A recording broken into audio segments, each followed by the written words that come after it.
السلام عليكم ورحمة الله وبركاته. الحمد لله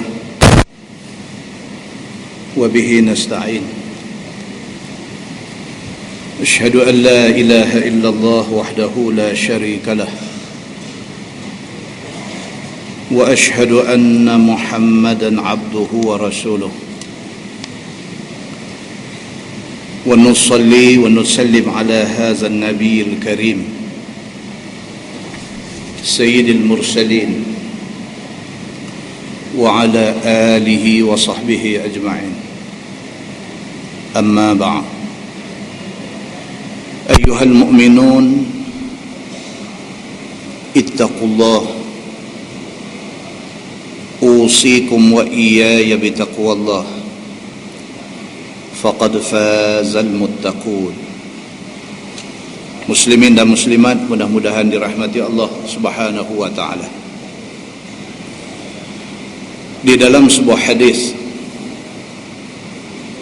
an Humran maula Utsman radhiyallahu anhu qala anna Utsman bin Affan radhiyallahu anhu da'a biwudu فتوضأ فغسل كفيه 3 مرات ثم مضمض واستنثر ثم غسل وجهه 3 مرات ثم غسل يده اليمنى إلى المرفق 3 مرات ثم غسل يده اليسرى مثل ذلك ثم مسح رأسه ثم غسل رجله اليمنى إلى الكعبين 3 مرات ثم غسل اليسرى مثل ذلك ثم قال رأيت رسول الله صلى الله عليه وسلم توضأ نحو وضوء هذا ثم قال رسول الله صلى الله عليه وسلم من توضأ نحو وضوء هذا ثم قام فركع ركعتين لا يحدث فيهما نفسه غفر له ما تقدم من ذنبه. قال ابن شهاب وكان علماؤنا يقولون هذا الوضوء أسبغ ما يتوضأ به أحد للصلاة، atau kama qala, hadis sahih riwayat Imam Muslim. Daripada Humran, dia adalah hamba kepada Utsman bin Affan radhiyallahu anhu. Kata dia, Utsman bin Affan seorang sahabat Nabi dan merupakan khalifah yang ketiga dalam kalangan Khulafa Ar-Rashidin. Pada satu hari minta kepada Humran ini ayam untuk buat ambil ayat semayang. Bahasa Arab tuan-tuan, kalau baca waw itu baca baris atas, wadu makna dia ayam tu. Kalau waw tu baca baris depan, wudu makna dia ambil ayat semayang. Kalau wadu, ayam tu. Kalau wudu, ambil ayat semayang. Kata dia, pada satu hari bos dia Sayyidina Utsman bin Affan minta supaya dia sediakan wadu, sediakan ayam untuk Sayyidina Utsman nak ambil ayat semayang. Fatawadda'a, maka apabila ayam itu dibawa mai kepada Sayyidina Utsman, maka dia pun berwudu, dia pun ambil ayat semayang. Faghasala kaffaihi thalatha marrat. Sayyidina Osman mulakan dengan membasuh dua tangan dia 3 kali.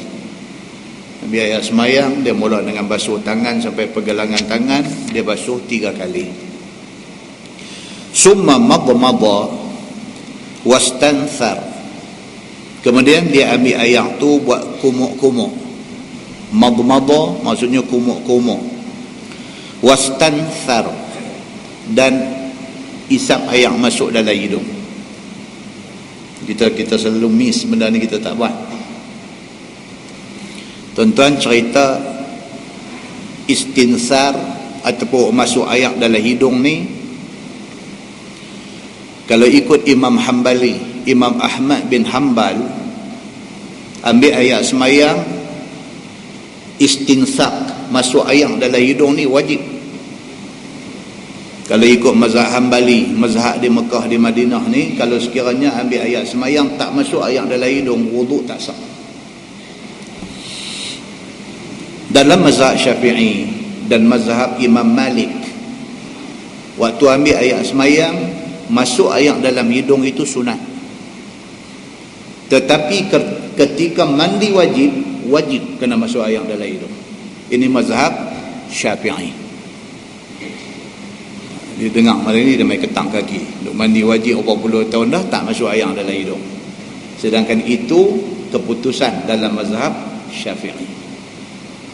Dan kita kadang-kadang tengkak dengan orang pasal kita kata kita mazhab Syafi'i, kita tuduh orang tu mazhab ni, kita tuduh orang tu mazhab ni. Tengok-tengok bila mandi wajib kita tak istinsak, tidak masuk air dalam hidung. Sedangkan Imam Syafi'i kata wajib masuk air dalam hidung ketika mandi wajib. Kata Humran, hamba kepada Sayyidina Osman bin Affan, dia kata satu hari Sayyidina Osman minta dekat dia air untuk ambil air semayang, maka dia pun bagi. Bila bagi, Sayyidina Osman ambil air semayang, dia start dengan basuh tangan sampai di pergelangan tangan salah samarat 3 kali. Summa madmada, kemudian dia kumuk. Wastanthar, kemudian dia istinsyak, air masuk dalam hidung. Summa ghassala wajhahu salah samarat. Lepas itu Sayyidina Osman basuh muka 3 kali. Summa ghassala yadahu al-yumna ila al-mirfaq thalatha marrat. Lepas itu Sayyidina Osman basuh tangan daripada ujung jari sampai ke mirfaq, sampai ke siku sebelah kanan 3 kali. Summa ghassala yadahu al-yusra mithla dhalik. Lepas itu Sayyidina Osman basuh tangan belah kiri sampai di siku juga 3 kali. Summa masaha ra'sah. Lepas itu Sayyidina Osman ambil sapu kepala dia dengan air tu. Summa ghassala rijlahul yumna ila al-ka'bain thalatha marrat.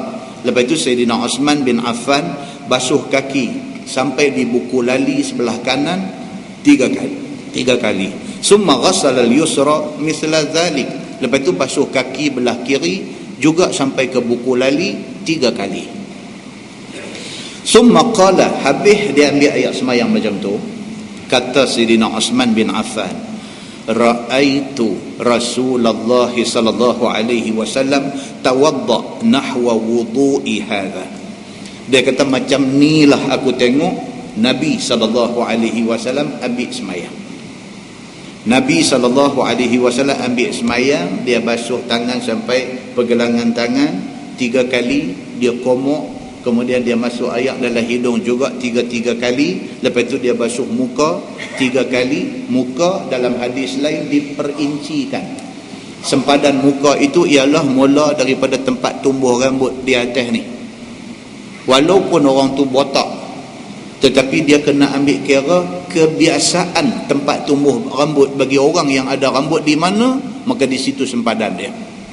Sama macam kita pergi Mekah, kita buat haji ataupun kita buat umrah, yang first round kita buat tu, kita tahlul cukur habis botak. Bila kita repeat umrah kali kedua, nak cukur apa? Rambut baru cukur pagi tadi, rambut baru cukur kemarin. Tetapi untuk tahlul wajib kena cukur.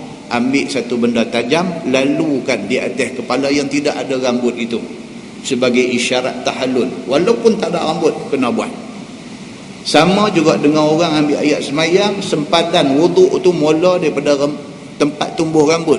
Kalau dia botak, dia kena agak-agak tempat yang biasanya tumbuh rambut, start daripada situ sampai bawah dagu. Kiri kanan anak telinga kecil ni sampai anak telinga balik ni, semua kawasan tu kena cover. Kalau ada sebesar kuku tidak kena wuduk di kawasan yang menjadi anggota wuduk, maka wuduk itu tidak sah. Bila tidak sah, sembahyang tidak sah. Bila tidak sah wuduk, kita buat haji tidak sah. Bila tidak sah wuduk, kita umrah tidak sah. Tidak sah haji, tidak sah umrah, tidak sah umrah, tak apa, kita balik dengan bawa balik ihram ke rumah. Muslimin dan muslimat yang dirahmati Allah sekalian, satu benda yang kita tengok kecil, dia membawa satu implikasi, membawa satu kesan, membawa satu akibat yang besar terhadap ibadat kita hari-hari. Muslimin dan muslimat yang dirahmati Allah sekalian, bila Sayyidina Osman bin Affan ambil ayat semayang, dia demonstrate, dia tunjuk cara ambil semayang daripada mula basuh tangan sampai pergelangan tangan, sampailah kepada basuh kaki. Bila selesai, dia kata kepada khadam dia yang bernama Humran tadi ni, dia kata apa? Ra'aitu Rasulullah sallallahu alaihi wasallam tawadda nahwa wudu'i haza. Macam nilah aku tengok Nabi sallallahu alaihi wasallam ambil sembahyang. Summa qala Rasulullah sallallahu alaihi wasallam man tawadda nahwa wudu'i haza. Nabi sallallahu alaihi wasallam bersabda, Nabi kata siapa ambil ayat sembahyang macam ni, macam yang Sayyidina Osman tunjuk tadi, siapa yang ambil ayat sembahyang macam ni, summa qala faraka'a raka'atain. Kemudian Nabi kata bila dia selesai ambil ayat sembahyang, dia sembahyang 2 rakaat. Sebahagian ulama kata itu adalah sembahyang sunat wuduk. Sebahagian ulama di kalangan ulama hadis, sebahagian kata itu sembahyang sunat tahiyatul masjid. Itu perbincangan. Kalau kita buat sembahyang 2 rakaat dengan niat sunat wuduk juga tidak salah. Kalau lepas kita ambil ayat sembahyang, kita masuk sembahyang sunat tahiyat masjid 2 rakaat juga tidak salah. Sama perbahasan dengan orang yang daripada Madinah nak mai ke Mekah. Mereka singgah di masjid Bir Ali. Singgah di masjid Bir Ali, turun pergi sembahyang 2 rakaat. Sembahyang 2 rakaat itu sembahyang 2 rakaat apa? Adakah 2 rakaat sunat tahiyat masjid ataupun 2 rakaat sunat ihram? Itu perbincangan di kalangan ulama besar. Bukan kita yang nak bincang benda tu. Kalau kita buat sembahyang sunat tahiyat masjid pun tak salah, kalau kita buat sembahyang sunat ihram pun tak salah, kerana itu perbincangan di kalangan ulama yang besar-besar. Muslimin dan muslimat yang dirahmati Allah sekalian, Sayyidina Osman kata Nabi bagi tahu, Nabi kata siapa ambil ayat sembahyang komplit sampai basuh kaki, faraka'a raka'atain, kemudian dia sembahyang sunat 2 rakaat, la yuhaddithu fihi ma nafsah. Di antara ambil ayat sembahyang dengan sembahyang sunat 2 rakaat itu, dia tak cakap apa. Daripada habis ambil ayat sembahyang dengan dia sembahyang sunat 2 rakaat, in between tu dia tak cakap apa dengan siapa-siapa. Nabi SAW kata ghufira lahu ma taqaddama min zanbi, maka diampunkan baginya dosanya yang terdahulu. Hadis itu hadis sahih riwayat Imam Muslim. Muslimin dan muslimat yang dirahmati Allah sekalian, kita sebenarnya mempunyai banyak ruang untuk buat baik dan untuk tambah pahala. Cuma kita tidak grab peluang itu, maka kita kekal sebagai satu orang yang miskin pahala. Dalam sebuah hadis riwayat daripada Abi Hurairah radhiyallahu an, kata dia anna Rasulullah sallallahu alaihi wasallam qala iza tawadda al-abdul muslim awil mu'min faghasala wajhahu kharaja min wajhihi kullu khati'ah nazara ilaiha bi'ainaihi ma'al ma'i aw ma'a akhiri qatril ma' fa iza ghasala yadayhi kharaja min yadayhi kullu khati'atin kana batashatha yadahu ma'al ma' أو مع آخر قطر الماء فإذا غسل رجليه خرجت كل خطيئة مشتها رجلاه مع الماء au ma'a akhiri qatril ma hatta yakhruja naqiyan minaz zunub atau kama qala.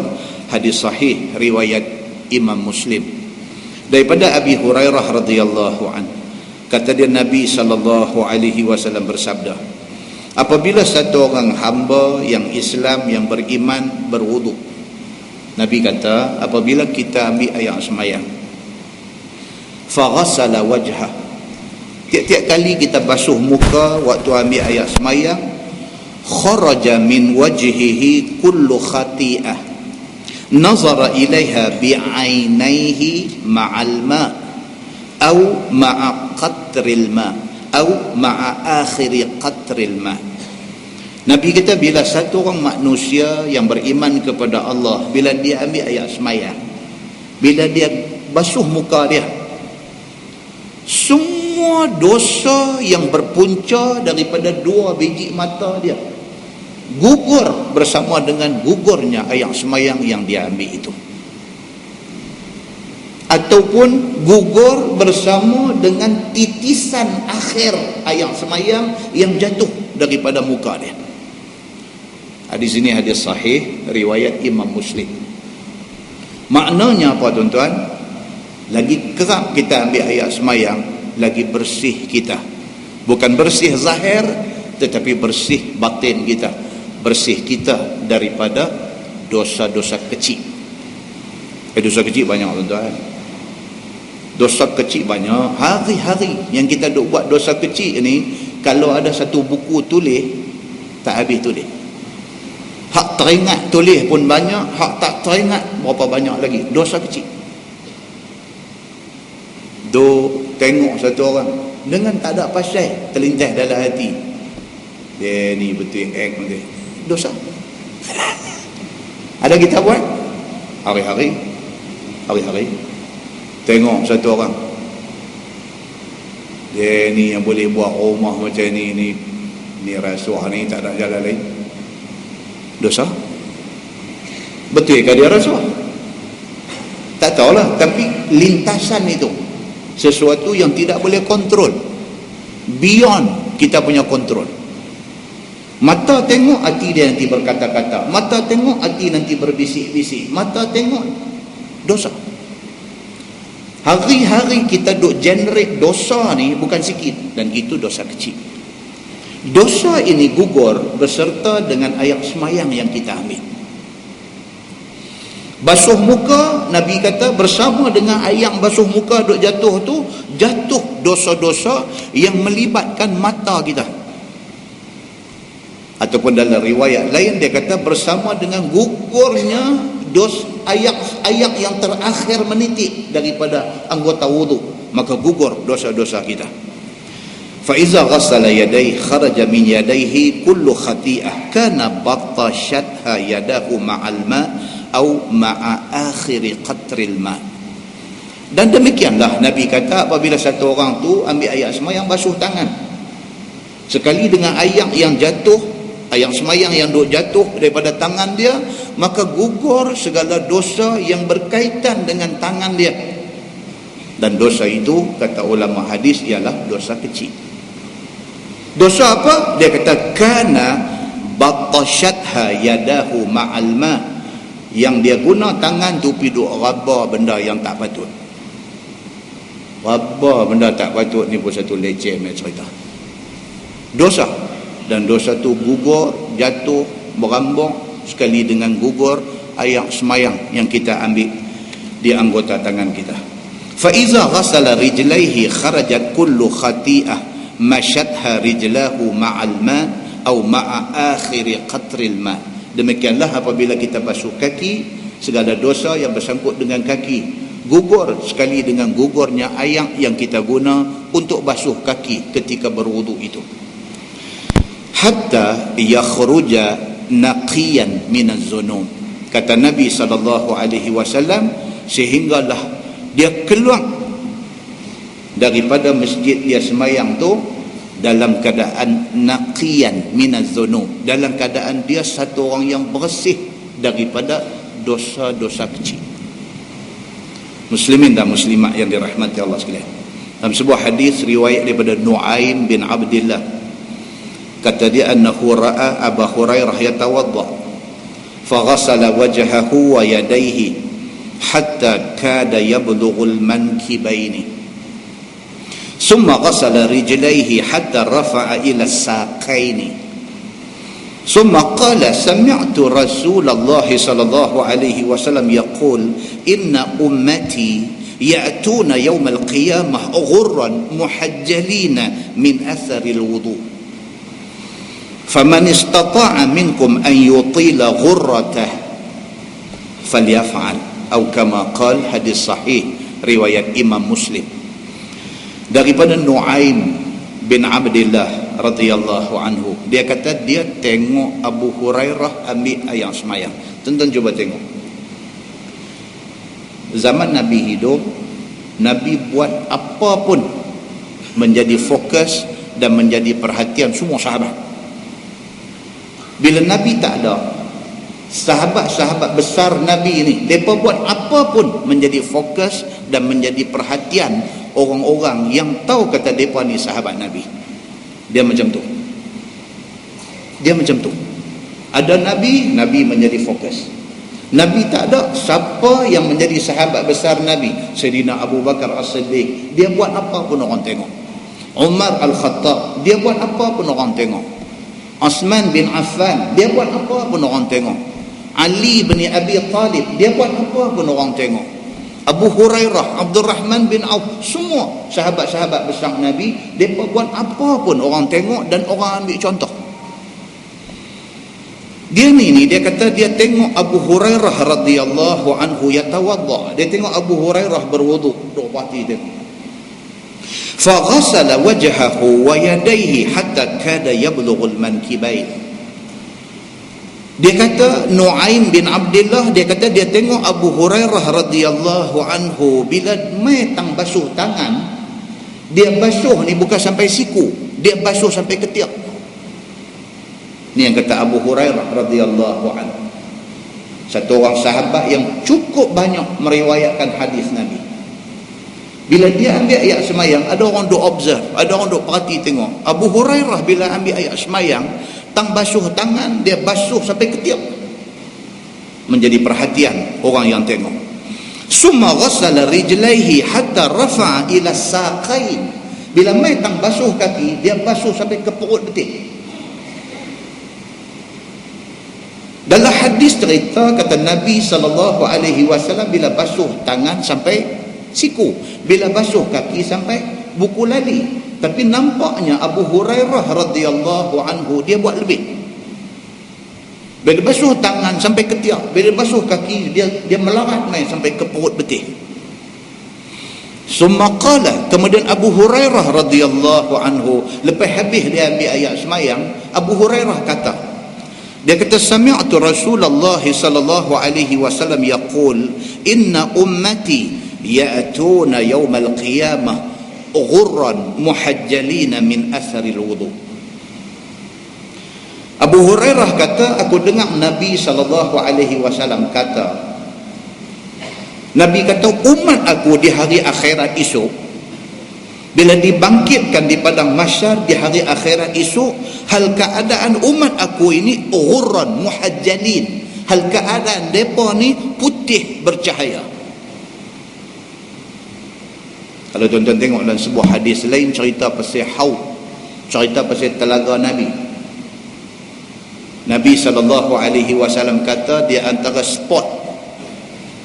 spot tempat yang hampa nak jumpa aku esok, Nabi kata di mahsyar ialah di antaranya ialah haudi, di telaga aku. Nabi kata ini adalah hadis lain.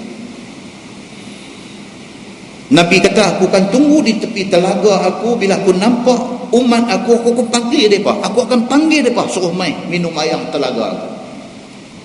Nabi kata lagu tu, sahabat tanya Nabi, sahabat kata ya Rasulullah, Tuan boleh kenal ke hak mana satu umat Tuan? Sebab mahsyar ini daripada zaman Nabi Adam duk ada sana sampai kepada umat Nabi Muhammad last sekali beranak keluar sebelum kiamat, semua duk ada situ. Bila Nabi SAW kata, aku nanti tunggu hampa di tepi telaga aku nanti panggil hampa, suruh main minum air telaga aku. Sahabat kata, ya Rasulullah, dalam keadaan ramai umat Nabi-Nabi lain semua dah ada, Tuan macam mana nak kenal umat Tuan hak mana satu? Nabi jawab yang ni. Nabi kata, umat aku ini boleh dikenal daripada ghurran muhajjalin, daripada anggota wuduk mereka terbit cahaya. Bila aku tengok anggota wuduk bercahaya, aku tahu itu umat aku. Nabi kata. Itu satu riwayat. Dia main satu riwayat lain pula, hadis berkenaan dengan telaga Nabi SAW juga. Nabi kata, ada di kalangan sahabat-sahabat aku, maksudnya umat Nabi, yang apabila dia nak main dekat dengan telaga aku, malaikat duk halau. Seperti mana Nabi kata, orang yang bela unta, bawa unta dia pergi ke telaga nak bagi minum air, apabila unta orang lain main nak tumpang minum, dia halau. Nabi buat perbandingan. Demikianlah keadaan di telaga Nabi SAW esok ni. Nabi duk panggil umat dia. Ada sebahagian daripada umat dia, Nabi kenal kata umat dia, mai dekat, tiba-tiba malaikat pergi blok, halau balik. Sahabat tanya Nabi SAW, pasal apa jadi macam tu? Nabi kata, aku tanya malaikat, kenapa engkau halau mereka? Kerana mereka itu ashabi, sahabat-sahabat aku. Malaikat kata dekat Nabi Muhammad, engkau tak tahu sepeninggalan engkau apa yang mereka buat. Dalam syarah hadis tu dia kata apa? Mereka murtad daripada Islam yang dibawa oleh Nabi SAW. Ada jadi, dan benda ini juga disebutkan di dalam hadis yang sahih. Muslimin dan muslimat yang dirahmati Allah sekalian, apabila Abu Hurairah selesai ambil ayat semayang, dia kata kepada Nuaim bin Abdullah, dia kata, aku pernah dengar Nabi SAW bersabda, Nabi kata, umat aku di hari akhirat esok akan dibangkitkan di padang mahsyar dalam keadaan ghurran muhajjalin, dalam keadaan anggota wuduk mereka itu bercahaya. Kemudian Nabi kata, faman istata'a minkum an yutila ghurratah, siapa di kalangan hampa yang mampu bila ambil ayat semayang bagi lebih daripada sempadan wuduk. Maksudnya kalau sempadan dia daripada ujung jari sampai siku, ambil bagi lebih kalau mampu. Kalau mampu maksudnya apa? Duduk di tempat yang mudah air. Itu maksud kalau mampu. Kalau duduk di kawasan yang air susah nak dapat, di Selangor misalnya, kan? Ataupun negeri Arab susah nak dapat air, jangan dibazirkan air sebegitu rupa. Maka ambil ayat semayang ni, Nabi SAW kata, faman istata'a minkum, siapa di kalangan hampa yang mampu ambil ayat semayang bagi lebih daripada sempadan wuduk itu, an yutila ghurratah, maka hendaklah dilebihkan, dipanjangkan kawasan sempadan wuduk itu. Itu sebab Abu Hurairah radhiyallahu anhu dia buat macam tu. Bila dia ambil ayat semayang, dia basuh sampai ke ketiak. Bila dia basuh kaki, dia basuh sampai ke perut betik.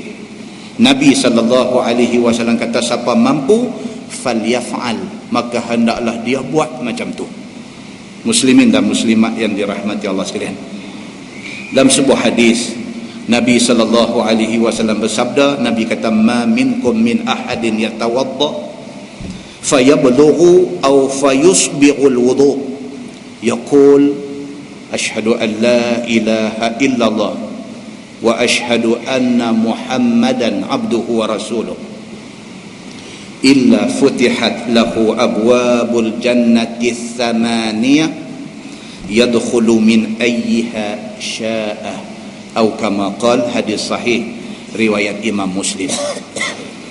Nabi SAW bersabda, Nabi kata, siapa-siapa daripada kalangan hampa yang ambil ayat semayang, ambil bagi sempurna. Nabi kata, kalau kita ambil ayat semayang, ambil elok-elok, jangan kalang kabut. Habis selesai ambil ayat semayang, bacalah sikit. Nabi kata, apa dia? Asyhadu an la ilaha illallah wa anna Muhammadan abduhu wa rasuluh. Senang tak senang? Senang. Habis ambil ayat semayang, terus kata asyhadu an la ilaha illallah, yang duduk baca selalu lah. Sambung wa anna Muhammadan abduhu wa rasuluh. Ingat tu ya Nabi kata. Illa futihat lahu abwabul jannati samaniyah, Allah akan buka ke 88 pintu syurga. Yadkhulu min ayyiha syaa, masuklah daripada pintu mana pun kamu boleh masuk.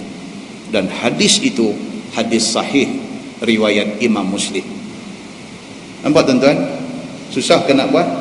Tak susah, cuma terlupa nak buat. Tu yang kata Islam satu agama yang cukup cantik, mempunyai banyak ruang untuk kita buat pahala, tapi kita tidak ambil, tidak rebut peluang itu. Dan dalam bab wuduk, saya saja ambil mukadimah ni walaupun dia ringan, pasal ayat kita nak baca sekali lagi ada cerita tentang perintah wuduk.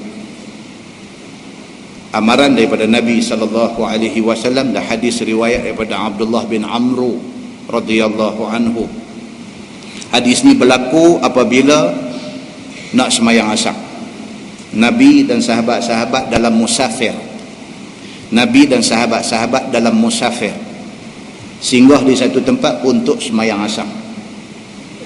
Nabi dah pergi duduk dah di tempat nak jadi imam semayang, jadi sahabat ni kelang kabut.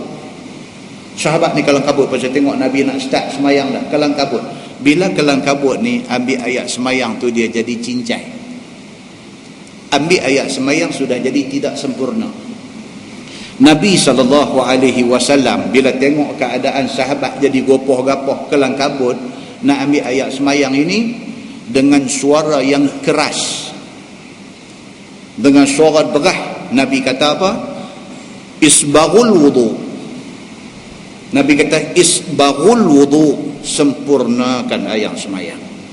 Nabi kata wailun lil aqab minan nar, celakalah tumit-tumit yang tidak kena ayat semayang, itu akan menjadi bahagian api neraka. Tempat yang kritikal bila kita ambil ayat semayang ni, tempat kritikal di mana? Tumit. Bila kita ambil ayat semayang ni, bila mai tang basuh kaki tu, kita nanti cebok, kita nanti corok ke depan aja, tumit nanti tak kena. Tuan-tuan saja pergi tunggu di tepi kolah, di tepi tempat pancung orang ambil ayat semayang, saja perhati benda ni, berapa ramai hak ambil ayat semayang, tumit tak kena. Pasal apa? Pasal dia kira basuh kaki.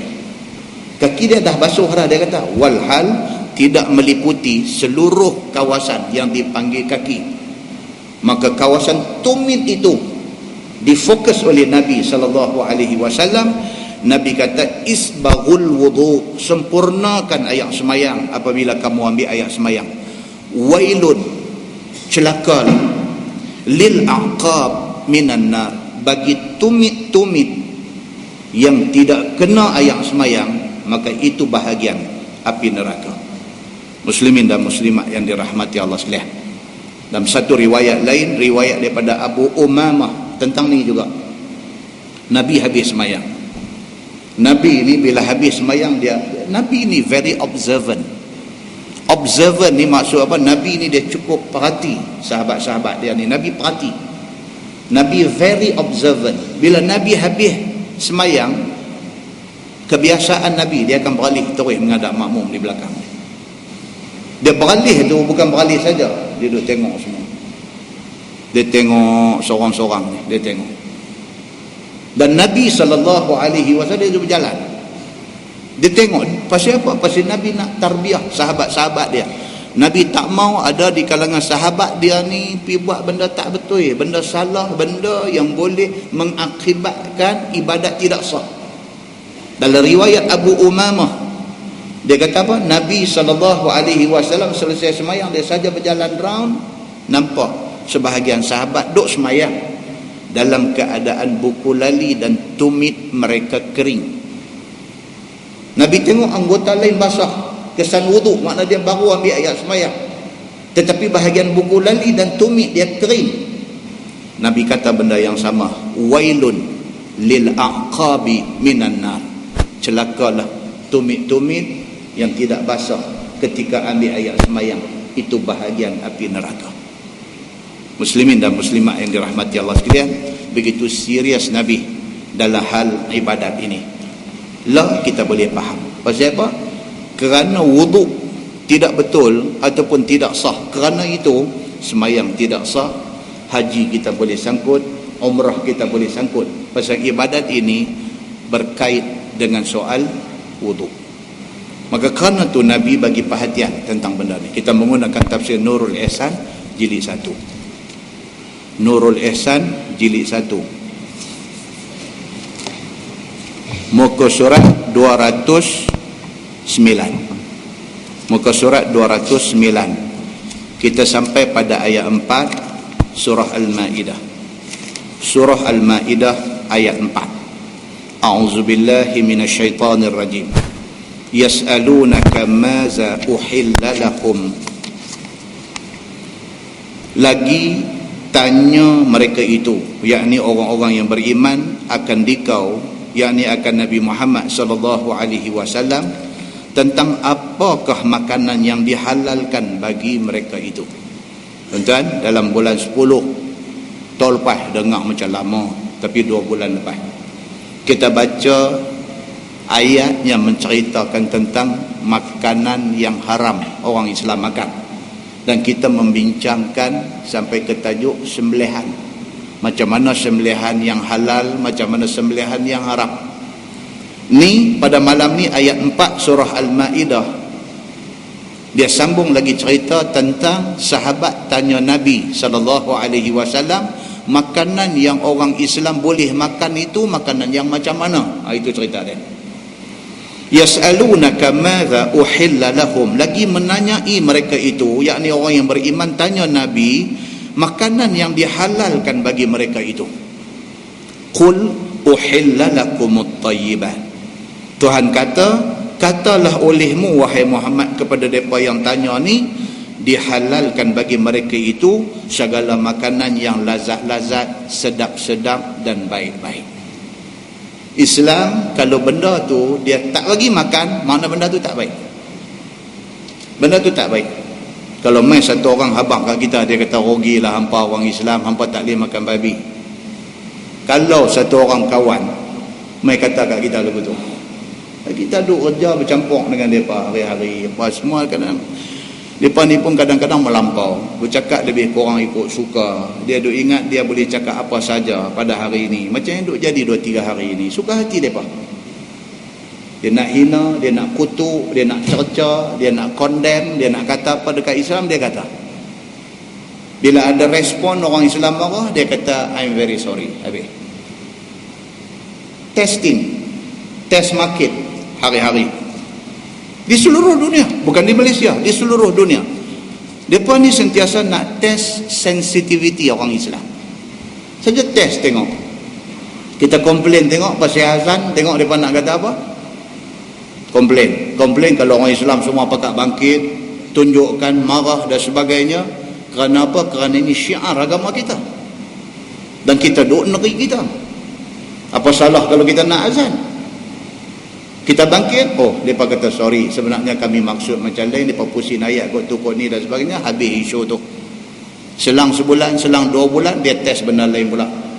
Selang 2-3 bulan, dia test benda lain pula. Bila orang Islam bangkit, bingkai bangun, nak lawan dan sebagainya, dia kata we are very sorry, sebenarnya kami salah faham. Satu perkataan magic sorry aja, kita lupakan semua benda tu, dan mereka keep on trying untuk nak test kita, lepas satu-satu, lepas satu-satu, lepas satu-satu. Muslimin dan muslimat yang dirahmati Allah sekalian, bila menyentuh soal sensitiviti orang Islam, kita tak boleh biar benda ni berakhir dengan hanya satu sorry.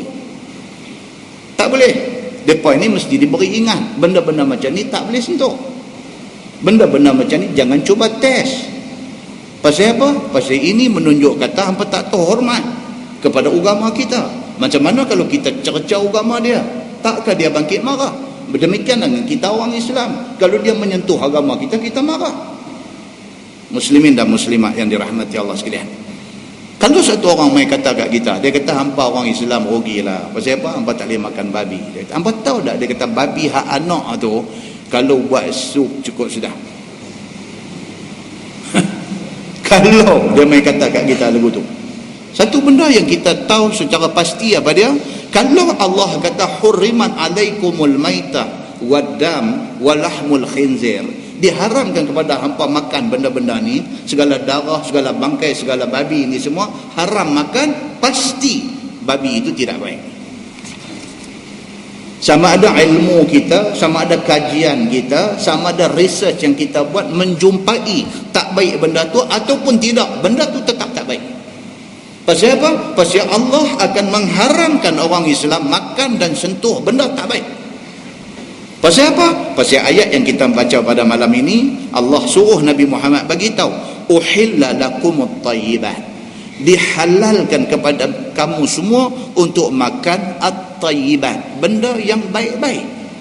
Maknanya kalau Islam kata haram, tak baik.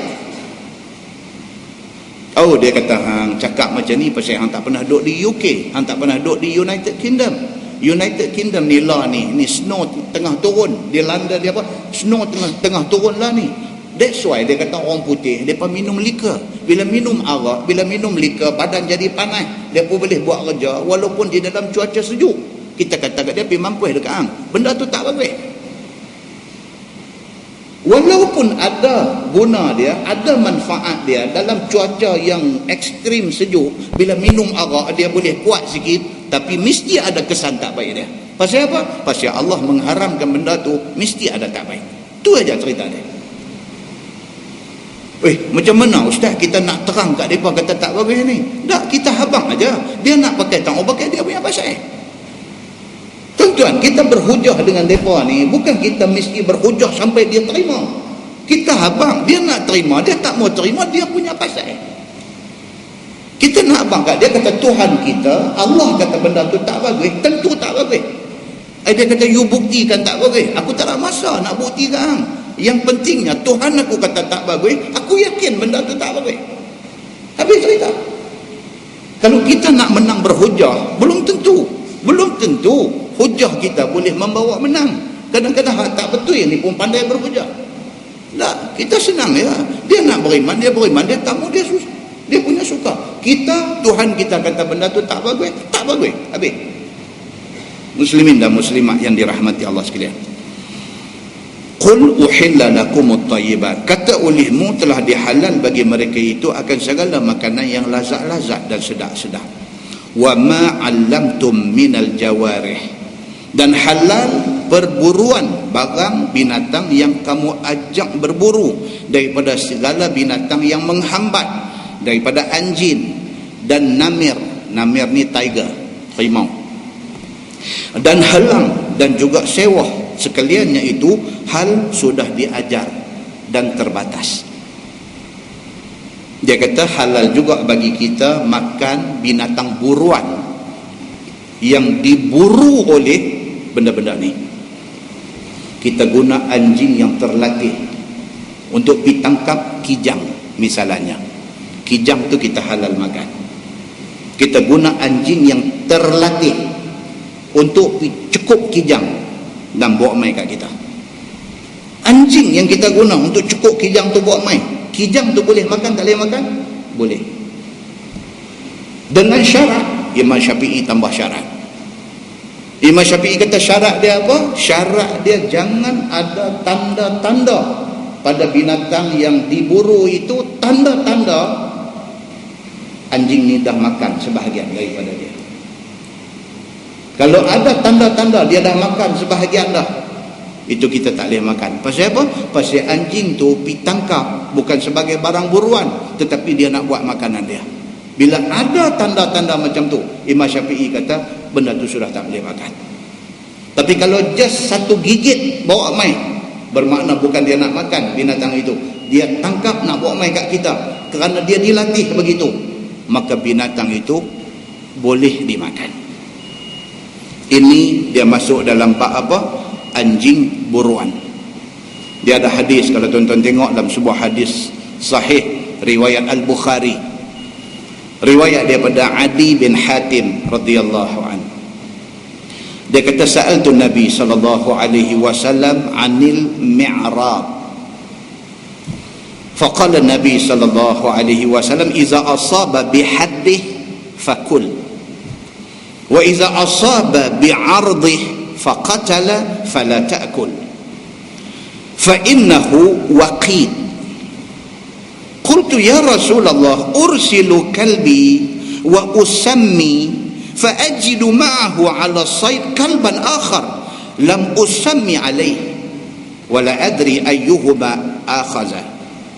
قال النبي صلى الله عليه وسلم لا تأكل إنما سميت على كلبك ولم تسمى على الآخر.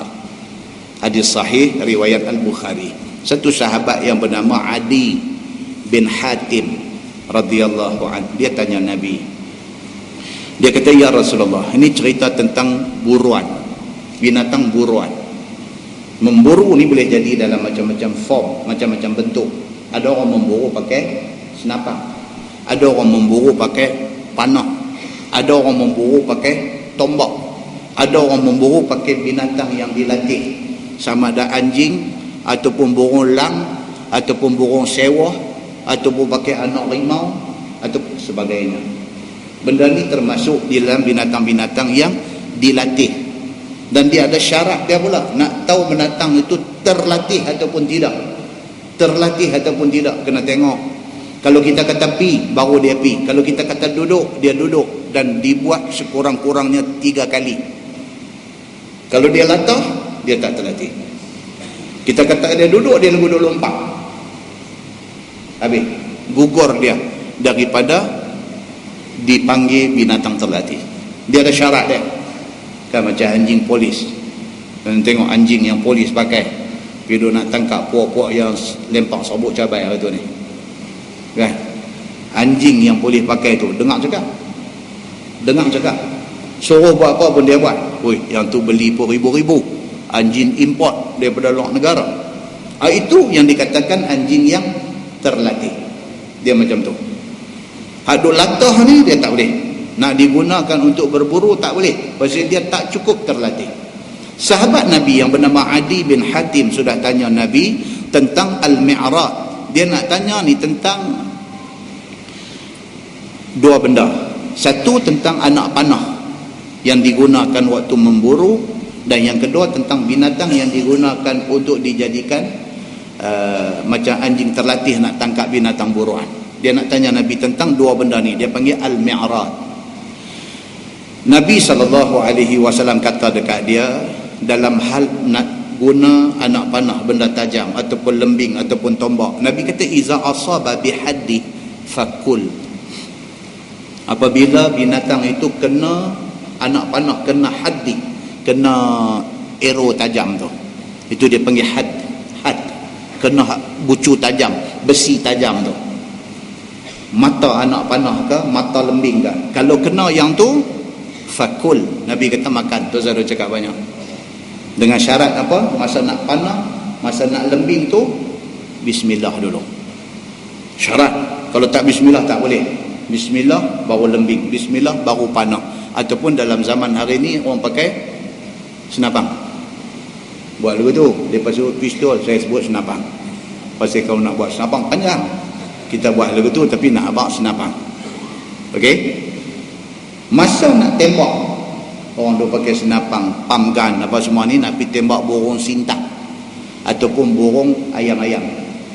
No, daripada pergi tembak dekat Sungai Kota, dekat dengan sempadan apa Pulau Pinang, Perak, dekat Bagan Serai, naik ke atas tu, itu tempat burung ayam-ayam dengan burung sintang. Kalau Pulau Pinang ni sintang lain pula. Pulau Pinang ni dia banyak masalah.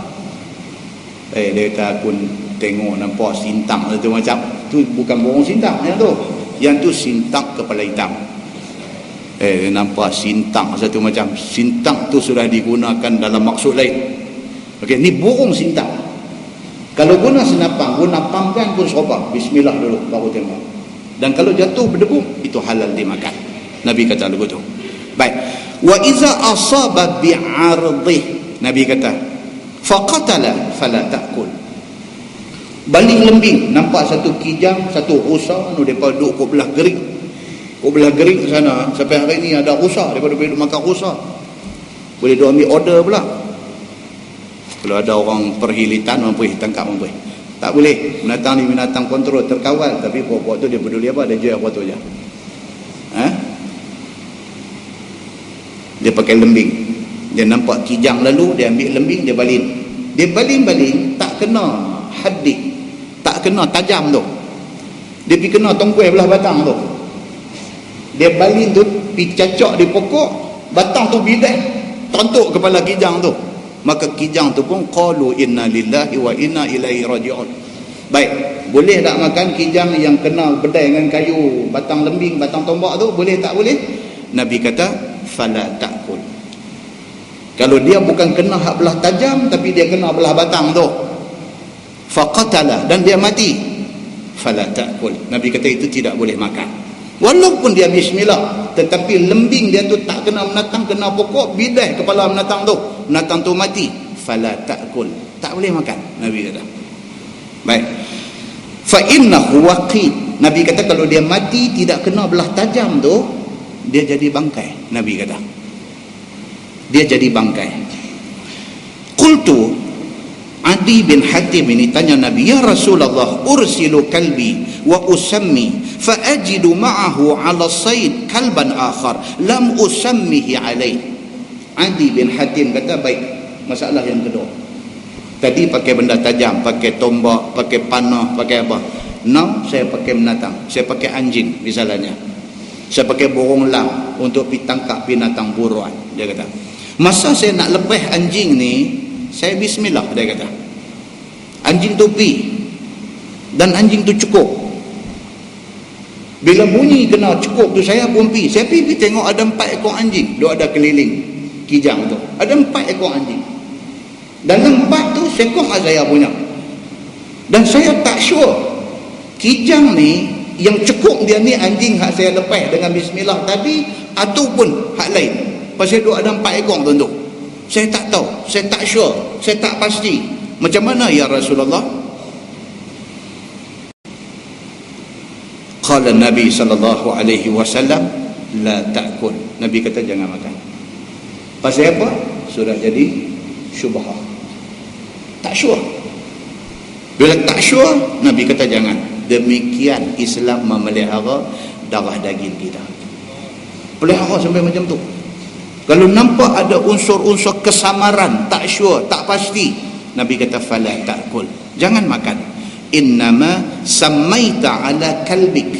Nabi kata kerana hang bismillah tadi masa nak lepas anjing hang, walam tusammi ala al-akhar, tapi hak 3 ekor lagi tak tahu siapa lepas, tak tahu bismillah kada. Nabi kata fala ta'kul, maka jangan kamu makan binatang yang ditangkap tiba-tiba ada kesamaran, tak tahu binatang mana yang bercukup dia. Muslimin dan muslimat yang dirahmati Allah sekalian, demikian sekali Islam menjaga hal kebersihan dan kesucian. Dia bersih lain, suci lain. Bersih ni nampak bersih, belum tentu suci. Tapi kalau benda yang suci pasti bersih. Dia macam tu. Islam belum tentu beriman, tapi kalau dia beriman, dia pasti orang Islam. Dia macam tu. Kita tengok semua nampak bersih, okey bersih, suci ke tak? Kena pergi tengok proses dia, baru kita tahu kesucian barang yang kita nak ambil buh dalam mulut tu. Muslimin dan muslimat yang dirahmati Allah sekalian. Dan yang kedua, hadis tadi nak bagi tahu dekat kita tentang apa? Tentang bismillah ni. Importantnya bismillah ni sampai macam tu sekali. Importantnya bismillah ni. Baru minggu lepas kita baca hadis di manakah? Cerita tentang Nabi sallallahu alaihi wasallam kata, kalau satu orang bila nak keluar rumah, hadis sahih riwayat Imam Muslim, satu orang nak keluar rumah, dia ambil ayat semayang, dia keluar daripada rumah dengan lafaz Bismillahirrahmanirrahim. Kemudian dia kata tawakkaltu 'ala Allah. Lepas itu dia kata la ilaha illallah wahdahu la syarikalah lahul mulku wa lahul hamd wa huwa ala kulli syai'in qadir wa la hawla wa la quwwata illa billah. Nabi kata siapa yang buat macam tu waktu nak keluar rumah, Allahu Akbar, Allah akan pasti protect dan pelihara dia sepanjang dia keluar itu. Very simple. Yang bersumberkan daripada hadis yang sahih. Every time nak keluar rumah, bismillahirrahmanirrahim. Tawakkaltu 'ala Allah. La ilaha illallah wahdahu la syarikalah. Lahul mulku wa lahul hamd wa huwa 'ala kulli syai'in qadir. Wa la haula wa la quwwata illa billah. Cukup ayat tu.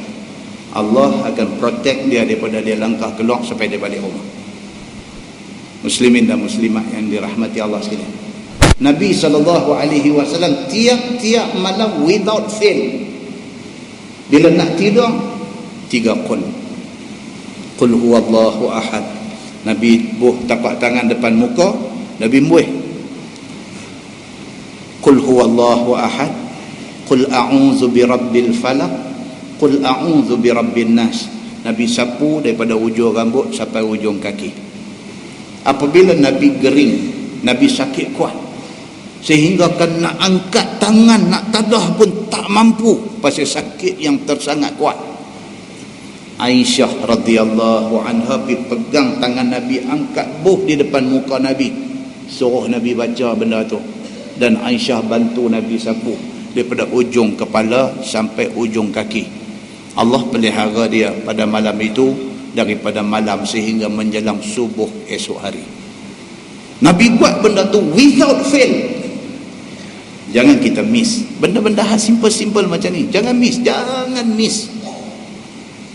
Tak aja badan nak landing tu, mau baca yang tu dulu. Tak lama tuan-tuan, habis tinggi 3 minit. Jangan sampai kita miss buat benda-benda yang penuh keberkatan. Pasal apa? Satu, pasal Quran. Yang kedua, pasal dia sunnah Nabi sallallahu alaihi wasallam.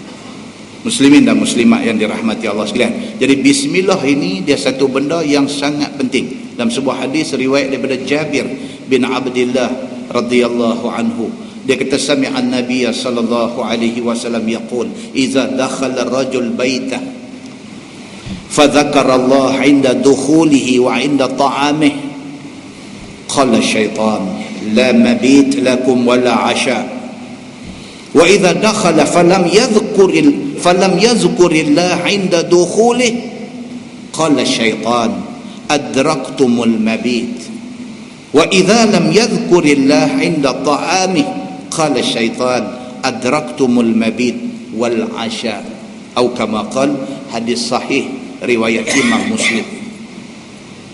Jabir bin Abdullah dia kata apa? Dia kata dia dengar Nabi SAW bersabda.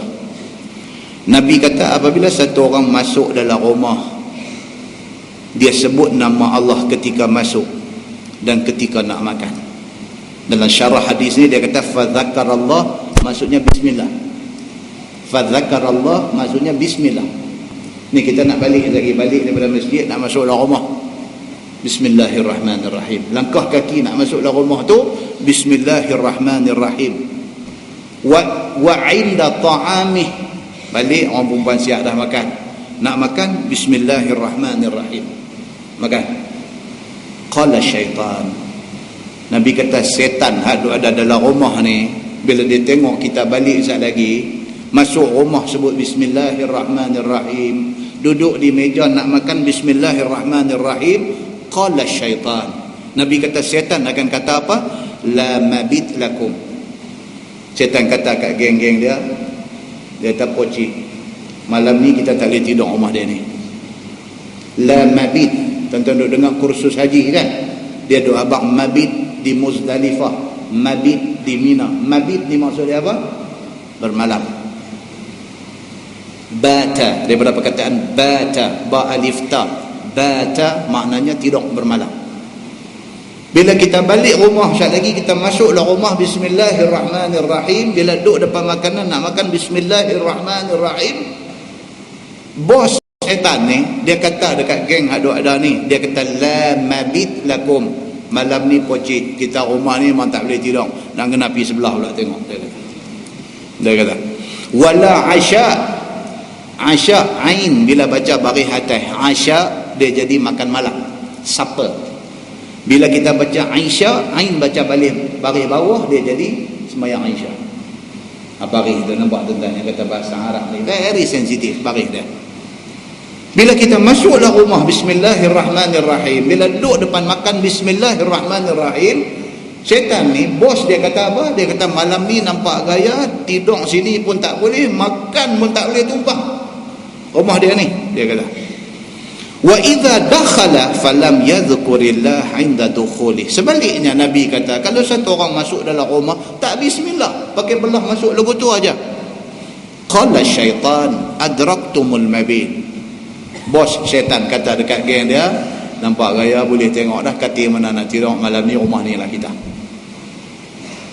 Wa idza lam yadhkurillah 'inda ta'amih, demikian apabila nak makan tak bismillah, tak teringat dekat Allah nak suap tu. Qala syaitan, kata syaitan adraktumul mabit wal asya, dua-dua terlepas, tidur sini pun tak boleh. Kalau kita tak, kalau sekiranya kita bismillah dia tak boleh duduk, kalau kita tak bismillah dia kata nampak gaya tidur pun tak boleh, makan pun tak boleh. Muslimin dan muslimat yang dirahmati Allah sekalian, simple kata simple, very simple, cuma terlupa sampai balik, oi buka pintu ni, sampai dah ni. Aku tu kita punya perangai ni, dia lagu tu, dia tak pi ke belah agama tu, dia duduk pi cara Penang kita juga. Oi aku dah kata dah, jangan duk kunci hampa ni, lagu tu punya cakap. Masuk duduk buang baju sidai teh pun, tengok nak makan apa, terus cekau bola mulut dia, bismillah dah, apa pun dah. Tapi still ada satu hadis daripada Nabi SAW. Nabi kata apa? Kalau siapa yang kalut nak makan, terlupa nak bismillah, tengah duk makan teringat, Nabi kata tak apa, kata bismillahi fi awalihi wa akhirihi, dengan nama Allah awal dengan kemudian cover sekali. Tadi tak ada, dia tengok tak boleh tahan tom yam ni. Tuan-tuan nampak dah Islam macam mana? Dia suruh buat, tapi kalau kalut tak buat, dia still bagi option yang kedua. Option tu pun tak buat juga. Tak tahu belah, kata alhamdulillah, mak hang ni memanglah pada awal menikah sampai lah masak ni ambil, tak pernah mungkin. Dari segi jeng bini nampak satu, bismillah. Muslimin dan muslimat yang dirahmati Allah sekalian. Jadi banyak hadis kalau kita nak cerita tentang kelebihan yang kata ucap bismillahirrahmanirrahim dengan nama Allah Tuhan yang maha pemurah lagi maha penyayang ini. Nama Allah tu yang jadi isu, kalimah Allah ni, nama Allah ni dalam Islam very very very very important. Tak usah berhujah kata boleh lah, tak usah lah minta tolong lah. Betul, di sana ada ayat Quran, Tuhan kata wala in sa'altahum man khalaqas samawati wal ard la yaqulunna Allah fa anna yufakun. Itu ayat Quran. Tuhan kata hang pergi tanya ni segala kapiak ni semua, siapa buat langit bumi, dia tentu akan jawab kata Allah. Fa anna yufakun. Awaklah depa ni dah mengaku kata Allah buat langit bumi, depa masih lagi yufakun, beralih ke belakang, tak mau terima Islam. Awaklah depa macam ni. Kita nak pergi guna ayat tu, nak pergi beritahu kata depa boleh guna nama Allah. Pasal Quran beritahu kalau tanya siapa buat langit bumi, depa akan jawab Allah.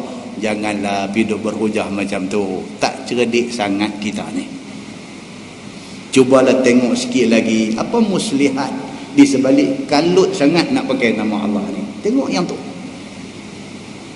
bagi satu keputusan atas nama orang Islam, tak usah kira parti apa, atas nama orang Islam, ini hak kami punya. Allah Tuhan kami daripada zaman berzaman. Pasal hari ni baru hampa teringat nak pakai kalimah ini. Cukup, kami tak bagi, habis. Kuasa ada kat kita, kita tak bagi, habis. Tak payah pergi duk cerita panjang, duk buat seminar, pergi duk berhujah, duk bangkit bercakap, mikrofon duk jerkah, tak payah. Tak boleh, full stop, habis. Muslimin dan muslimat yang dirahmati Allah sekalian, tolonglah bersatu sekali dalam hal ini. Muslimin dan muslimat yang dirahmati Allah sekalian, malam ni kita baca betapa pentingnya nama Allah itu dalam kehidupan kita sebagai orang Islam.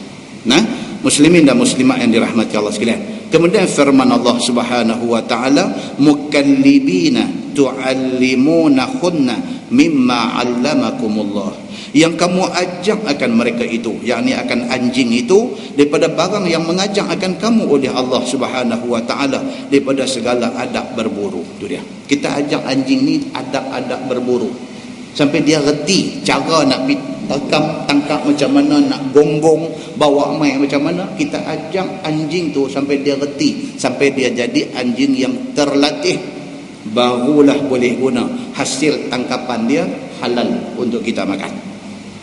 Firman Allah, fakulu mimma amsakna alaikum, maka makanlah oleh kamu daripada binatang yang diburu, yang pegang dia atas kamu sahaja dan tiada makan ia daripadanya. Makanlah binatang yang anjing ni pergi tangkap, tapi dia hanya tangkap dan gonggong buat mai, dia tidak buat lebih daripada itu. Kalau dia tangkap, dia makan dulu telinga ke, dia makan kaki sebelah dulu ke apakah, baru buat main, maka binatang itu sudah jadi bangkai. Begitu. Baik, bersalahan yang belum terajar tiada halal perburuan. Tak boleh.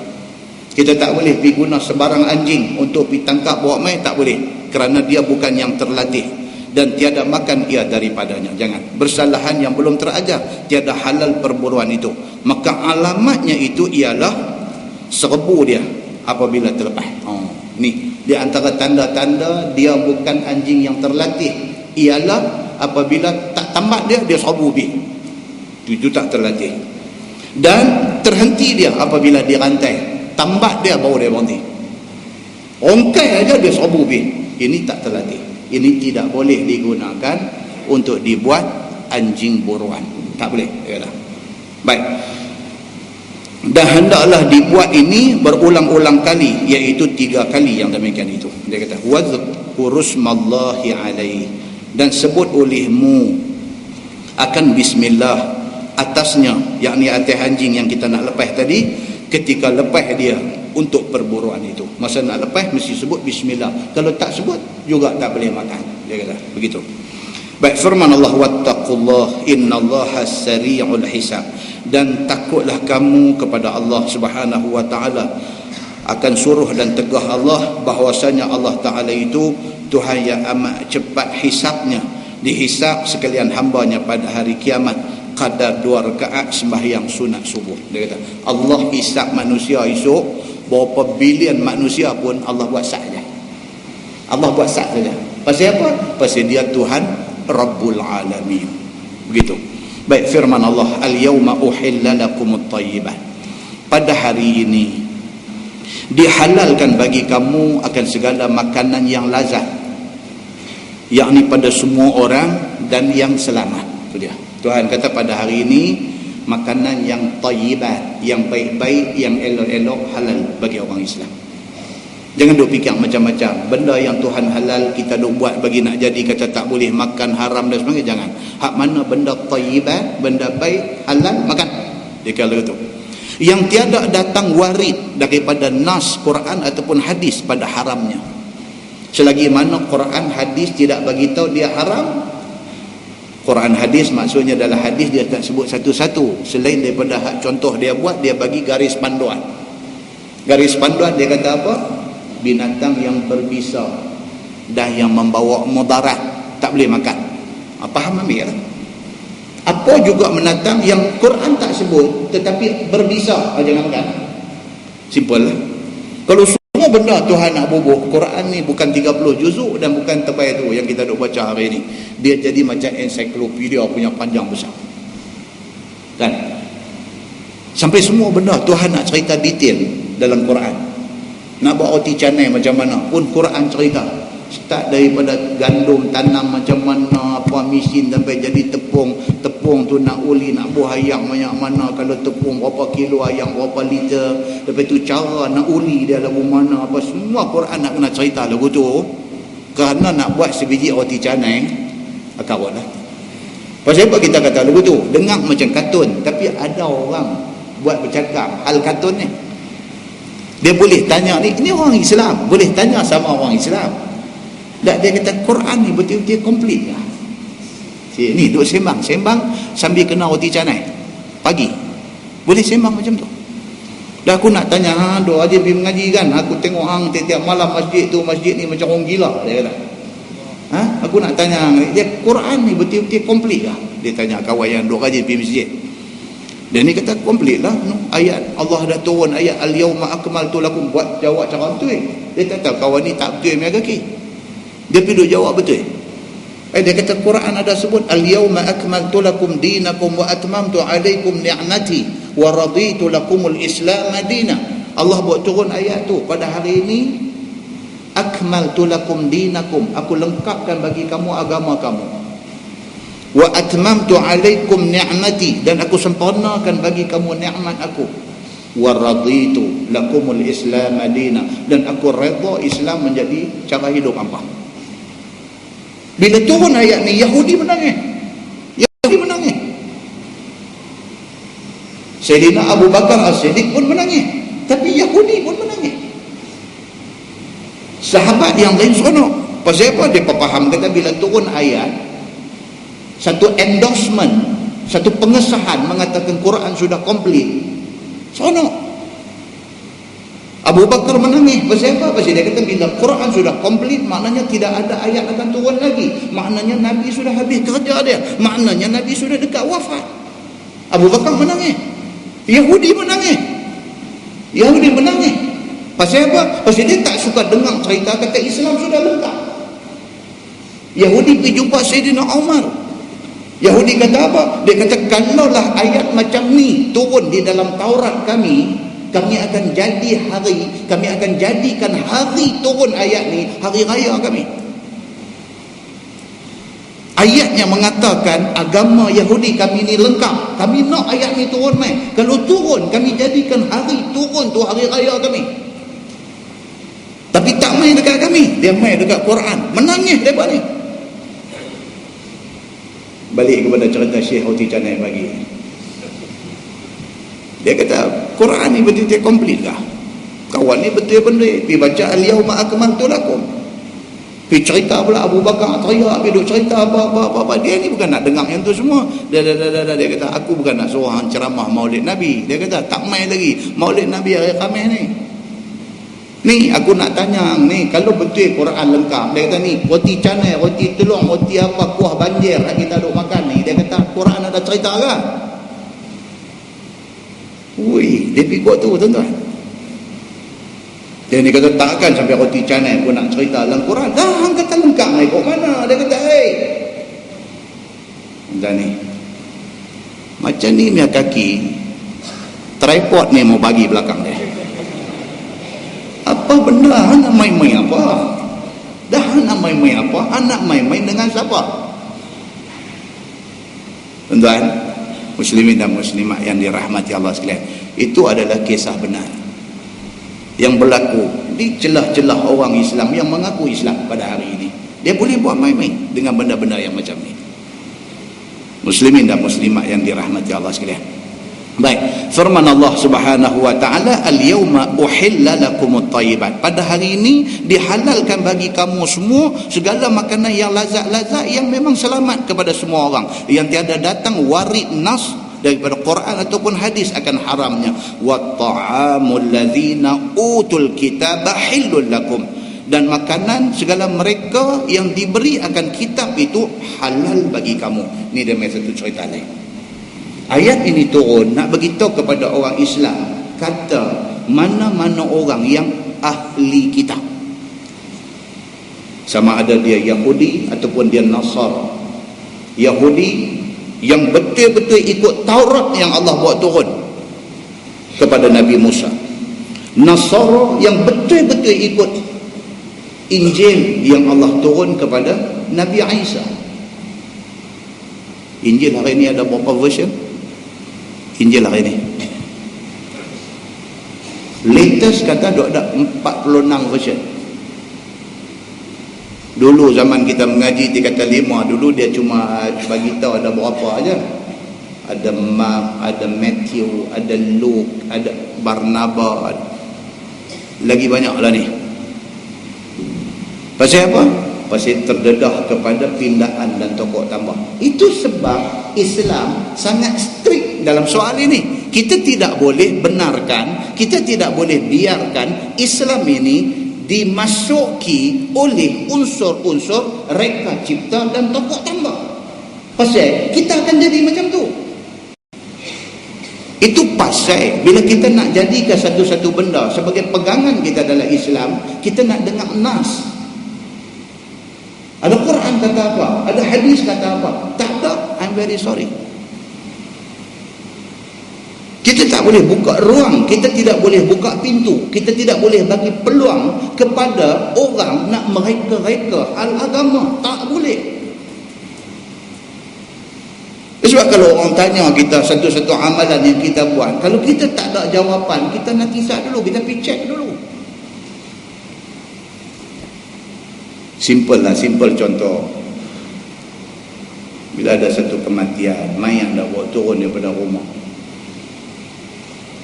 Semua Al-Fatihah, jalan setapak. Al-Fatihah, jalan setapak. Al-Fatihah, jalan setapak. Salah ke baca Fatihah tu? Tak salah. Tak, yang pergi buah gia 3 tu pasal apa? Tak, orang tanya saya satu ustaz. Orang tanya saya nak jawab apa? Saya tak pernah jumpa dalam hadis suruh buat benda tu. Apatah lagi kalau orang suruh saya. Dia tengok, oh Ustaz Samsuri ada, Ustaz tolong buat turun mayat. Saya seorang mana boleh saya seorang nak pikir dia buat turun, mana boleh tu ada ramai tu, cantik lah, turun lah. Dah buat turun apa? Dia faham dalam kepala dia buat turun tu 3 gear tu buat turun. Saya punya duk cari juga. Saya pun kalau ada satu contoh, walaupun hadis dhaif pun tak apa lah. Kalau ada lah, kurang-kurang saya nak pergi buat taklah mengkelan sangat. Saya tahu kata benda ni ada dalam hadis yang dhaif, tak boleh buat kerja. Tapi kalau buat amalan tak boleh lah, nak pergi duduk belakang dia. Tak ada. Jadi berkata beliau, Fatihah salah kan? Fatihah tak salah, tu yang dia 3 tu yang saya tak tahu. Orang tanya saya nak jawab apa? Islam dia mesti ada penjelasan kepada satu benda yang dia buat. Penjelasan dia mesti nas. Bila tak ada, kita nak pergi buat tu, dia gaya. Dia kata, Ustaz tolong Ustaz. Tak apa. Dan kalau orang buat, saya nak lompat pergi silat, buka gayung patani ke apa tak, saya tak buat benda macam tu. Tapi jangan suruh saya buat. Kalau dia nak buat, saya nak pergi bersyarah kat dia, kata tak boleh, saya tak buat benda macam tu. Saya ada sama dengan dia, cuma saya tak langkah lah 3 gear tu. Saya tengok je lah. Pasal apa? Pasal apa explanation dalam nas. Kalau kita membenarkan benda tu, lagi macam-macam benda nanti main. Mayat dah bawa turun depan rumah, ada pula tu imam main panggil pula mana anak-anak dia main semua lagu do apa, lalu kubur kada apa dulu budak-budak do main apa dia main lalu kat bawah tu cukup tangkap tu apa, dia ada satu budak-budak do main dulu ni kan, dia sezaman dengan orang-orang pisang masak layu. Dia ada satu game tu, beratur panjang lalu tangan dua orang buat lagu tu, bila main dia cukup bisik apakah hang duduk belakang aku, bisik apa hang duduk belakang balik sana. Dia nak buat lagu tu dekat mayat ni, dah buat turun dah, panggil main lagu duk lalu ke bawah tu, lalu main balik ni pula, lalu mana. Orang pergi tanya, ustaz yang buat ni apa, ustaz ni buat ni, dia kata ni kita berdepa dulu masa mak sakit lorak, dia tak ada nak minta ampun, ni cara minta ampun. Semak lah tuan-tuan, kalau pidu mereka buat benda dalam agama ni, dia semak lah, janganlah macam tu. Orang dulu buat sudah, hari ni kita tanya apa siapa buat lagu tu, mana dia satu hadis apa cerita sahabat tu, tak ada nanti saya dulu. Saya tak mau kata salah, tapi nanti saya dulu saya nak cari tang mana, kalau ada bagi tahu main. Kita pun nak buat, kita nak pergi puas hati muslimin dan muslimat yang dirahmati Allah sekalian. Kalau tidak, Islam jadi macam tu, tambah sana sikit, tambah sini sikit, modify tang tu sikit, modify tang ni sikit, seolah-olah hak Nabi buat dulu tak cukup cantik lagi, tak cukup sempurna lagi, sampai kita nak kena buat bagi cantik daripada yang Nabi buat. Siapa kita ni yang kita nak buat lebih daripada Nabi sallallahu alaihi wasallam? Muslimin dan muslimat yang dirahmati Allah sekalian. So, dalam ayat ni Allah Subhanahu wa taala bagi tahu benda-benda yang macam ni. Kemudian dia kata apa? Makanan yang disembelih, binatang yang disembelih oleh ahli kitab halal bagi kamu makan, dan demikianlah sebaliknya. Kan kalau pi negeri orang putih dia ada, dia tulis, dia remark di sana, ini sembelihan ahli kitab. Perbincangan tentang sejauh mana Nasara dan Yahudi yang ada pada hari ini boleh dipanggil ahli kitab, itu bukan perbincangan di Masjid Taqwa ni, bukan. Itu perbincangan di peringkat ulama besar-besar. Itu Dr. Yusuf Al-Qaradawi, dia kena bincang benda ni. Kita tak tahu. Cuma bagi kita hari ini, kalau dia kata yang ni ustaz boleh makan ni, yang ni ahli kitab sebenarnya, saya kata fikir salam kat dia, saya pergi makan yang lain. Saya rimai pasal benda tu tak pasti. Muslimin dan muslimat yang dirahmati Allah sekalian, tuan-tuan tahu apa nama sahabat Nabi Umar Al-Khattab radhiyallahu anhu. Umar Al-Khattab radhiyallahu anhu, dia tetap berpegang mengatakan sebahagian daripada ahli kitab ni kalau sembelih tak boleh makan. Dia berpegang, bukan semua. Hak dia tahu kata okey, betul, ikut hak kitab yang samawi yang Allah buat turun tak apa. Hak mana yang dia nampak longgang dalam kabut ni dia tak mahu. Bila orang tanya dia, apa dia jawab? Dia kata, apa syirik yang lebih besar daripada mengatakan Isa itu Tuhan? Apa nak kata ahli kitab ni boleh? Dia kata betul, sebahagian yang betul punya, seperti Abdullah bin Salam. Dia betulnya dia ahli kitab, dia betulnya dia study betul-betul kitab tu, tapi finally apa jadi kepada Abdullah bin Salam? Dia masuk Islam. Pasal apa? Pasal dia betulnya bila dia study Taurat secara clear bagi tahu kata apa? Akan turun Nabi akhir zaman, Nabi Muhammad sallallahu alaihi wasallam. Taurat betul cerita macam tu. Maka dia ambil tahu cerita tentang Nabi Muhammad. Bila Nabi Muhammad sampai di Madinah dalam peristiwa hijrah, dia pergi join dalam orang duk dengar ramai-ramai. Sedangkan dia ahli kitab yang menjadi rujukan kepada orang-orang di Madinah. Pasal apa? Pasal dia ahli kitab betulnya. Dia pergi duduk dan dia dengar. Dia perhati Nabi daripada hujung rambut sampai hujung kaki. Dia dengar tiap-tiap patah perkataan yang Nabi habang. Hati dia berdetik. Dia kata, inilah Muhammad yang Taurat bagi tahu. Dia pergi jumpa Nabi sallallahu alaihi wasallam. Saya dah cerita dah dalam kuliah kita yang bila dulu tentang peristiwa dia jumpa, dan akhirnya dia kata apa? Dia kata, aslimni ya Muhammad, bagi aku masuk Islam. Dan dia masuk Islam. Lepas itu dia kata dekat Nabi sallallahu alaihi wasallam, dia kata, wahai Muhammad, dia kata, sat lagi sekumpulan ahli kitab akan mai. Hantanya depa yang mai ni, siapa Abdullah bin Salam?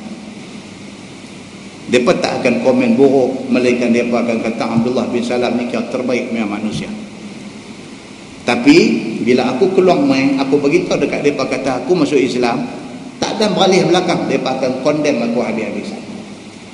Abdullah bin Salam boleh kata dekat Nabi macam tu. Pak kata jadi main. Yang kata Yahudi, sekumpulan ahli kitab main. Nabi tengok, Nabi suruh dia masuk dalam. Abdullah bin Salam yang baru masuk Islam, masuk duduk dalam. Mereka ni masuk mai jumpa Nabi, sembang, tidak jujur, tidak ikhlas. Mai nak tengok Nabi, lagu nak usha satu macam. Nabi tanya mereka, apa kenal ke Abdullah bin Salam? Oh kenal, macam mana tahu dia? Nabi kata, dia ni macam mana? Oh, dia orang yang baik-baik, anak kepada orang yang baik-baik. Dia tidak buat melainkan semua perbuatan yang baik-baik, semua bagus. Nabi pun tengok Allah bin Salam keluar mai. Dia kata, hang datang ni. Dia kata, aku dah masuk Islam. Dengar yang tu, dia kata, hang lah manusia paling tak boleh pakai dalam masyarakat kita ni, dan tak ada satu kebaikan yang ada pada batang tubuh hang ni. Terus kelong nyong. Allah SWT kata kepada Nabi, betul tak aku kata tadi, inilah perangai Yahudi, dia kata. Muslimin dan muslimat yang dirahmati Allah sekalian, ada hari ni wallahu alam, Tuhan saja tahu depa macam mana. Cuma saya, kalau depa kata ni sembelihan ni ahli kitab punya, saya kata nak makan-makan, saya ada. Itu ya. Muslimin dan muslimat yang dirahmati Allah sekalian, maka Allah Subhanahu wa taala bagi tahu, wa ta'amul ladzina utul kitab hillul lakum, makanan dan makanan segala mereka yang diberi akan kitab itu halal bagi kamu orang Islam. Artinya sembelihan Yahudi, sembelihan Nasrani halal bagi kamu. Wa ta'amukum hillul lahum, dan demikianlah makanan kamu sembelih halal bagi mereka itu. Yang ni bagi ahli kitab yang betul punya. Baik, wal muhsanatu minal mu'minat wal muhsanatu minal ladzina utul kitab, dan juga boleh menikah, boleh kahwin, halal kita kahwin dengan perempuan yang merdeka daripada segala perempuan yang mukminah, dan segala perempuan yang merdeka daripada segala mereka yang ahli kitab. Demikian juga kita orang Islam boleh kahwin dengan perempuan ahli kitab yang betul punya, boleh kahwin, tidak menjadi satu kesalahan kata Quran, iaitu Yahudi dan Nasara yang benar-benar mengikut kitab yang asal diturunkan. Min qablikum, daripada dahulu kamu, halal bahawa kamu nikah dengan mereka itu. Artinya halal nikah orang Islam dengan perempuan Yahudi ataupun perempuan Nasara yang ahli kitab betul, halal. Dia nak buat yang tu. Iza ataitumuhunna ujurahunna, dengan syarat apa dia? Kamu datang akan mereka itu, akan mas kahwin mereka itu. Kita orang Islam kahwin dengan perempuan ahli kitab yang betul punya, ikut Taurat betul, ikut Injil betul, boleh kahwin dan bayar mas kahwin. Kahwinlah, dia kata, tak ada masalah. Muhsinina ghaira musafihin, hal keadaan kamu berkahwin betul-betul dan tidak berzina. Allah Subhanahu wa taala bagi penekanan, dia kata apa? Menikah betul-betul, jangan berzina. Musafihin, kan baru ni kita baca satu hadis cerita tentang hukum saya kan mesti jelutong buat kita baca benda ni. Laki-laki perempuan berzina, lepas berzina nak menikah, boleh tak boleh? Jelutong pun. Hadis riwayat daripada Aisyah radhiyallahu anha. Orang mai tanya Aisyah tentang satu budak laki-laki dengan satu budak perempuan berzina dan lah mereka nak menikah, boleh tak boleh? Kata dia, awwaluhu sifah wa akhiruhu nikah wal haram ma yuharrimul halal. Aisyah kata Nabi SAW ada bersabda, Nabi kata awaluhu sifah, tu ayat yang kita baca tadi ni, muhsinina ghaira musafihin. Musafihin itu daripada perkataan sifah, sin fa alif ha kecil. Sifah maksud dia zina. Awaluhu sifah, mula-mula berzina, dua-dua ekor ni berzina. Akhiruhu nikah, lepas dah berzina menikah. Nabi kata wal haram la yuharrimul halal. Nabi kata perbuatan zina yang mereka buat mula itu haram, tetapi zina yang haram itu tidak mengharamkan nikah yang halal ini. Maksudnya dia berzina tu haram, walaupun dia dah berzina, dia dah buat benda haram, lepas tu dia nak menikah, nikah ni benda halal.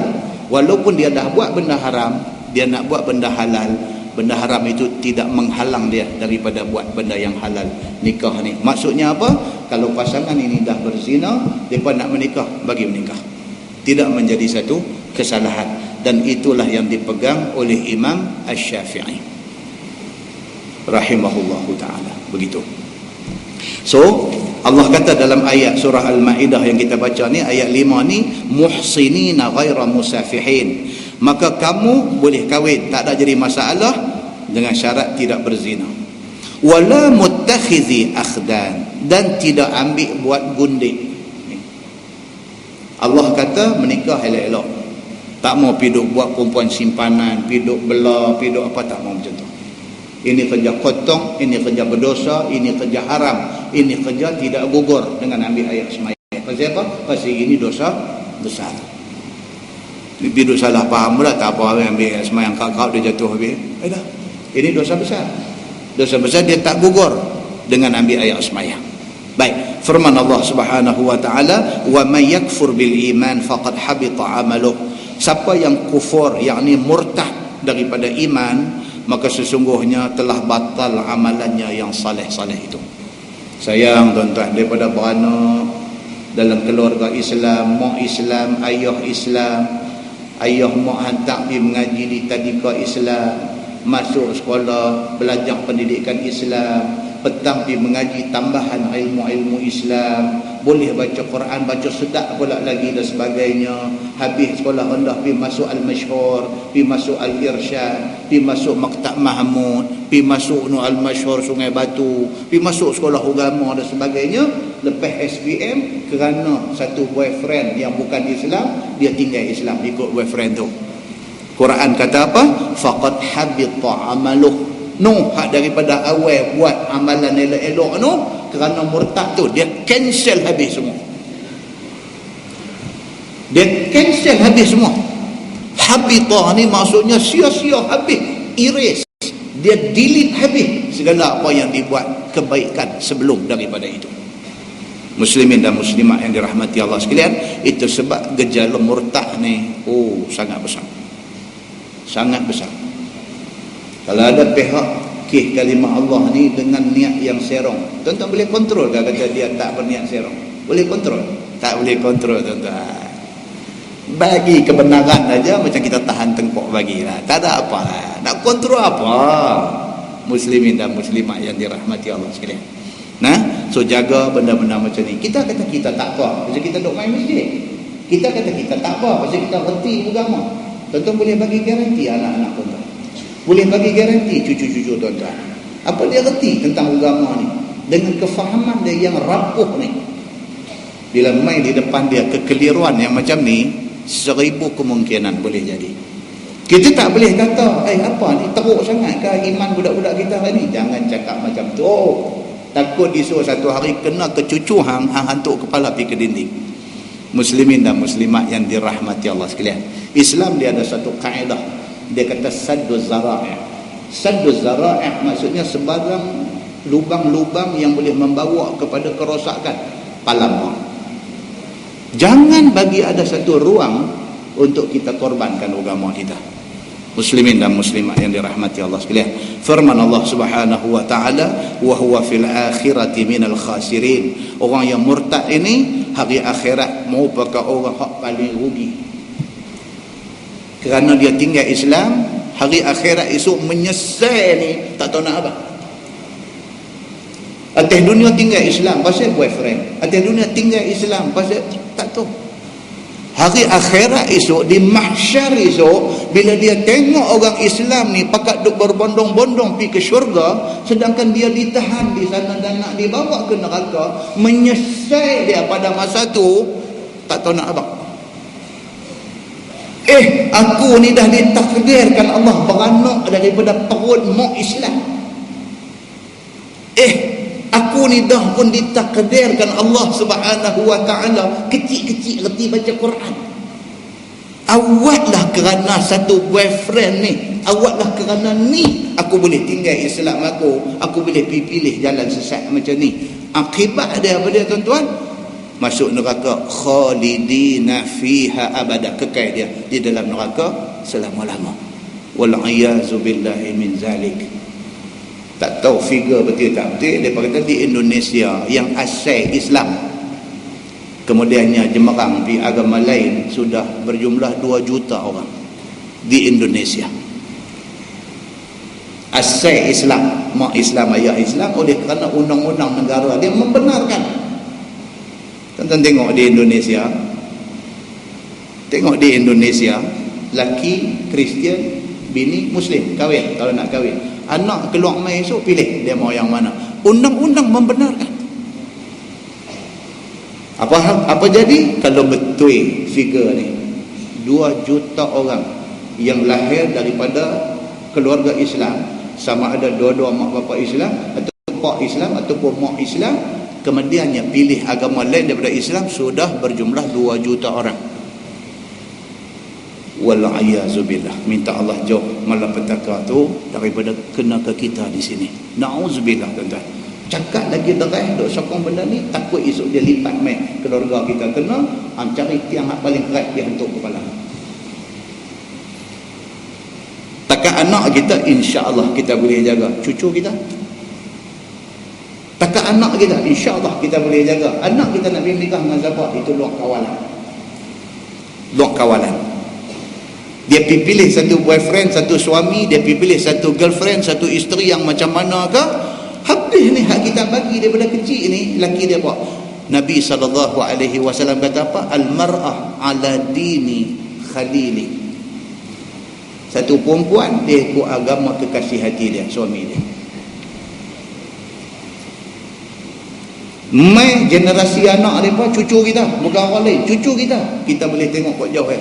Tak boleh nak sentuh dah. Habis sangat boleh tegur anak kita ni sambil-sambil dia tu ya, kata ni awak anduk biang anak macam tu tak bagus tu. Alah bapa, biasalah bapa. Dia jawab banyak tu ya tuan-tuan. Terjulur lidah nak kata apa tak boleh. Kita duk tanya dia 2-3 kali. Bapa payahlah balik rumah bapa ni, banyak korek. Banyak korek dia kata kat pak dia. Dia tak balik.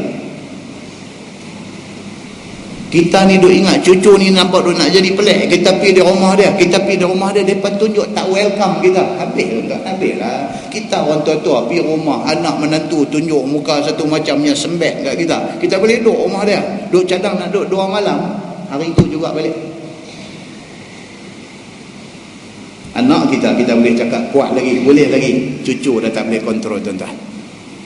Muslimin dan muslimat yang dirahmati Allah sekalian, tolong banyak-banyak jaga hal ini. Pasal Tuhan kata apa? Wa huwa fil akhirati minal khasirin. Orang yang akhirnya murtad ini di hari akhirat depa inilah orang yang paling rugi.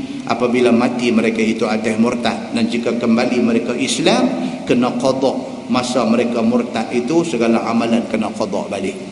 Kalau dia murtad kata 2 tahun, lepas itu sedang balik, siapa akan pergi bercakap lagu mana kata dia sedang balik, bertaubat, mengucap apa semua, jadi Islam balik. 2 tahun punya semayang puasa kena qada balik, kata Imam Asy-Syafi'i. Pasal apa? Pasal tempoh masa 2 tahun itu dia dianggap bukan orang Islam. Katalah dia dah murtad tapi duk semayang lagi, tak pakai semayang tu. Ulaika habitat a'maluhum.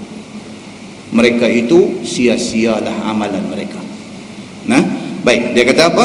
Dan jika kembali mereka Islam, kena qada lah apa yang mereka tinggal masa murtad.